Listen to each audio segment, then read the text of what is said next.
నేల తల్లి ప్రసవించిన తొలి బిడ్డడు రైతు, ప్రపంచమే బ్రతుకుతుంది అతని వల్లే మన గెలుపు.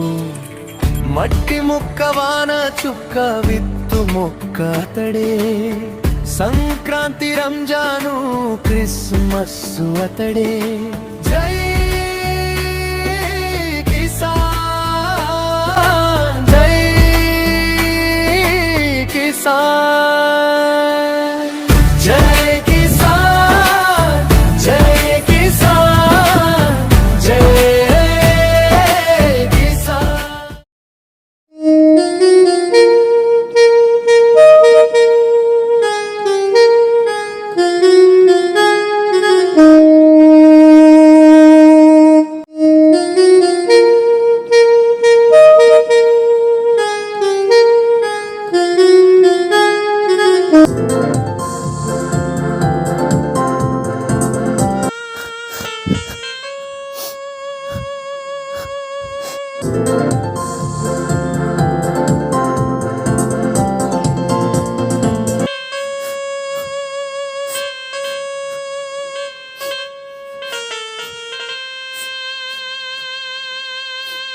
శంకరం,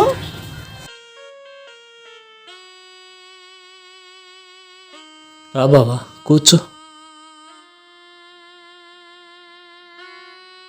మంచినీళ్ళు ఇచ్చేదా బావా? రోజు తాగు నీళ్లే కదా, ఈసారికి పురుగు మందు ఇచ్చేయి. అదేంది బావా అట్లా అనేసావు? మరి పంట పోయిందని దిగులు పడ్డామని తెలిసింది, అందుకే ఓసారి చూసి వెళ్దామని వచ్చాను. 6 కాలం కష్టపడి సేద్యం చేసినా ఒక్క గింజ ఒళ్ళోకి వస్తే ఒట్టు. అందుకని ఏడుస్తూ కూర్చుంటావా ఏంది? ఏడిస్తే కన్నీళ్ళు వస్తాయి గాని కష్టాలు చస్తాయా? తర్వాత ఏం చేయాలో ఆలోచించాలా. ఇంకేం ఆలోచిస్తాం బావా? అయితే పురుగు మందు తాగటానికే నిర్ణయించుకున్నాం అన్నమాట. నాకెలా తెలిసిందనా? అన్నదాతలు ఆత్మహత్యలు చేసుకునే సీజన్ ఇదేగా, మరి పోయింది పంటేగా, ప్రాణం కాదుగా. అయినా పోయిన పంటకు ప్రాణం పోయొచ్చు, మరి ప్రాణం పోతే ఏ ప్రాణం పోస్తాం? నువ్వే చెప్పు. నువ్వు ఇలాంటి తప్పుడు ఆలోచనలు చేస్తావని తెలిసే వచ్చాలే. అప్పులు చేశాను గాని ఏనాడు తప్పు చేయలేదు బావా, కానీ అప్పు చేయడమే తప్పు అయింది. అప్పు తప్పే, కానీ అప్పుది అన్నదాతది జన్మ జన్మల బంధం. అయినా ఆత్మహత్య చేసుకుంటే నీ అప్పులు తీరుతాయా? పోనీ అవి తీరటానికి ఏమైనా అన్నదాత ఆత్మహత్య పథకం ఏమైనా ఉందా దేశంలో? నీ బలవంతపు చావుకి నీ భార్య బిడ్డలు బలైపోరు. సరే నా ఉంచు.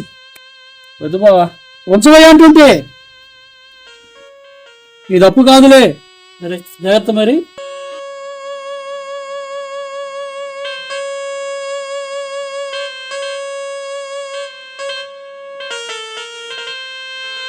ఈ అగాచ్యం చేయనని ప్రమాణం చేయి. ప్రమాణం చేస్తావా, ప్రాణాలు తీసుకుంటావా? సిగ్గుపడాల్సిన పని ఏం చేయలేదు నువ్వు. నీ పంటకు ప్రకృతి సహకరించలేదు, నువ్వేం చేస్తావు? చూడు శంకరం, రైతు చాలా గొప్పవాడు. ఎంత గొప్పవాడు అంటే ఎంతో పుణ్యం చేసుకుంటే గాని ఒక మనిషి రైతు కాలేడు. నిజం చెప్పాలంటే ప్రజలకు ప్రత్యక్ష దైవం రైతు. అన్నదాత అన్నపూర్ణమ్మకే అమ్మలాంటోడు. వాడు ఆత్మహత్య చేసుకుంటే అమ్మకే అన్నం దొరకదయ్యా. సరే గాని అది డ్యూ.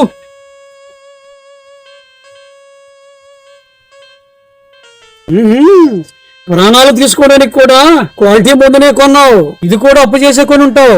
అప్పు చెల్లించలేక చావాలనుకోవటం, చావడానికి కూడా అప్పు చేయటం రైతుకే చెందిందిరా.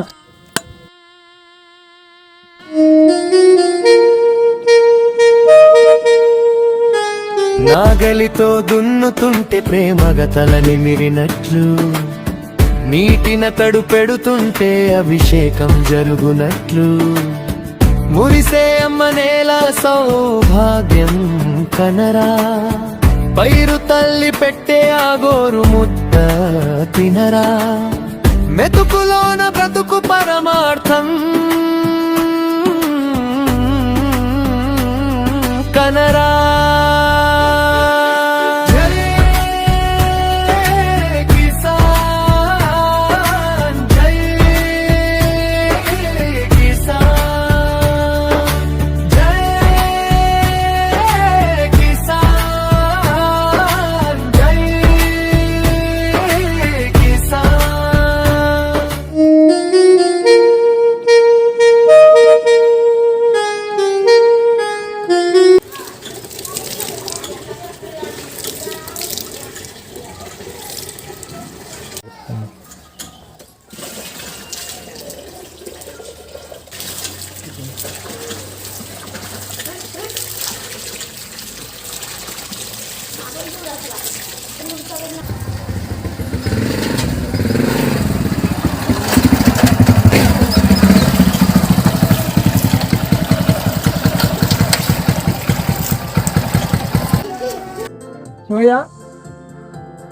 సింహాచలం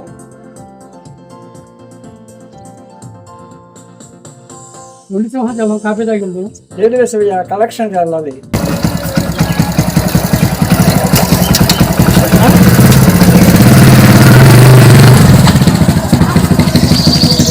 పార్వతి లోపల పెట్టు. డబ్బేగా ఇప్పటికే పొలం మీద చాలా పెట్టుబడి పెట్టావు. దానిని పెట్టుబడి పెట్టడం అన్నారు, పూజించడం అంటారు. పోయిన 3 ఏళ్ళు అదే మాట అన్నావు, కానీ చాలా నష్టపోయాం. ఇప్పుడు మళ్ళీ సింహాచలం దగ్గర అప్పు చేసావు. ఊర్లో అందరికి అప్పిచ్చి ఆదుకునేది ఆ సింహాచలమే కదే. మొదట్లో ఆయన కూడా నీకులాగా వ్యవసాయం చేసిన వాడే కదా. అది లాభసాటి లేకేగా నీలాంటి వాళ్ళకి వడ్డీలు ఇస్తూ ఆయన బాగుపడుతున్నాడు. అటువంటి తోడు లేకపోతే మన చేరు పరిస్థితి ఏమయ్యేది? వడ్డీ కట్టలేక ఇబ్బంది పడుతున్నావు, ఇంకా అసలు ఎప్పుడు తీరుస్తావు? ఇల్లు కూడా తాకట్టు పెట్టావు. మన వంటి మీద ఉన్న బంగారం బజార్ పాలయ్యింది. ఇంకా ఎందుకయ్యా ఆ పాడు వ్యవసాయం? పార్వతి, వ్యవసాయాన్ని తోడనడవంటేనా ఓడిన చోటే గెలవాలి పార్వతి. మన వృత్తిని మనం గౌరవించుకోవాలి. 3 ఏళ్లుగా మనల్ని ఓడిస్తుంది మన వృత్తే. పార్వతి,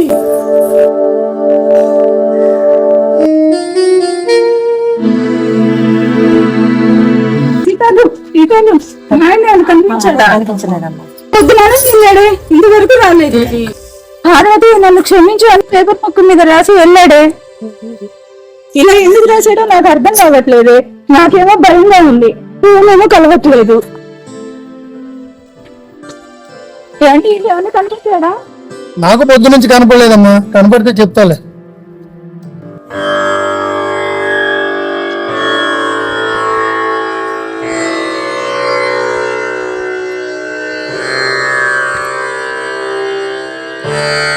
హిమాచల్ అన్నయ్య, ఈయన ఏమైనా కనపడ్డాడా?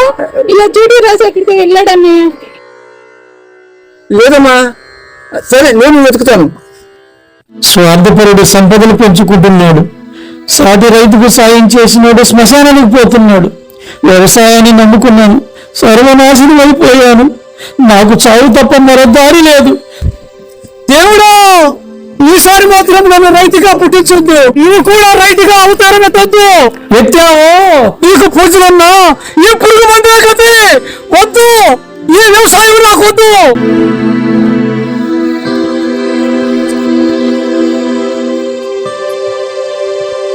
పోయి పోయి నాకు కూడా ఈ పురుగుల మందు పోయి.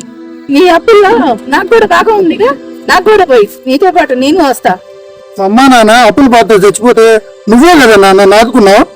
నువ్వు ఇప్పుడు ఇలా చచ్చిపోతే నేను కూడా బతకటం ఎందుకు? నాకు కూడా పోయన్నా, ముందు పోయి. తమ్ముడు, వాళ్ళు అనుకురా. మరి ఏంటి శివయ్య ఈ పని? ఎంత అనుభవం ఉన్నవాడివి నువ్వే ఇలా చేయటమైంది. ఇక నా మొహం చూపించలేకపోతున్నాను. మనది పల్లెటూరు అయ్యా. పొద్దున్న లేస్తే ఒకరి ముఖాలు ఒకరు చూసుకోవాల్సిందే. బావ, అన్న, తమ్ముడు, అక్క, బాబాయ్ అని అందరూ బంధువుల్లో పిలుచుకోవాల్సిందే. ఇన్ని కులాలు మతాలు ఉన్నా ఇక్కడ అందరం చుట్టాలమే. చుట్టాలన్నాక ఒకరి కోసం ఒకరు అందరం బతకాలి కదా. వడ్డీ వ్యాపారివి నువ్వు కూడా అలా అనుకుంటే దుర్మార్గులు వడ్డీ వ్యాపారం చేస్తారేమో, కానీ వడ్డీ వ్యాపారులందరూ దుర్మార్గులు కారు. వడ్డీ వసూలు చేసే విషయంలో నేను కాస్త పట్టుదలగా ఉంటానేమో, కానీ నా పట్టుదల ఖరీదు ఒక ప్రాణం అంటే నేను తప్పిపోగలనా? నీ వడ్డీ వద్దు, ఏమీ వద్దు, కానీ మళ్ళీ వ్యవసాయం అంటూ చేసుకుంటూ మా కళ్ళ ముందు తిరుగుతూ ఉన్నాం అంతే స్వామి. మనదంతా ఒకే జాతి శివయ్య, రైతు జాతి. రైతు సంతోషంగా ఉంటేనే సంక్రాంతి, రైతు రాజు అయితేనే సత్యాలు, రైతు కదిలిస్తేనే క్రిస్టమస్. ఈ పురుగు మందు మనం చావటానికి కాదు శివయ్య, బతకటానికి, బతికించడానికి. వ్యవసాయాన్ని సృష్టించిన బ్రహ్మవి, వృధంలో నుంచి బువ్వ తీసినోడివి. భూమికి నువ్వు భారమా? అందుకే రైతు బతకాలి శివయ్య, ఈ భూమి ఉన్నంత కాలం బతకాలి.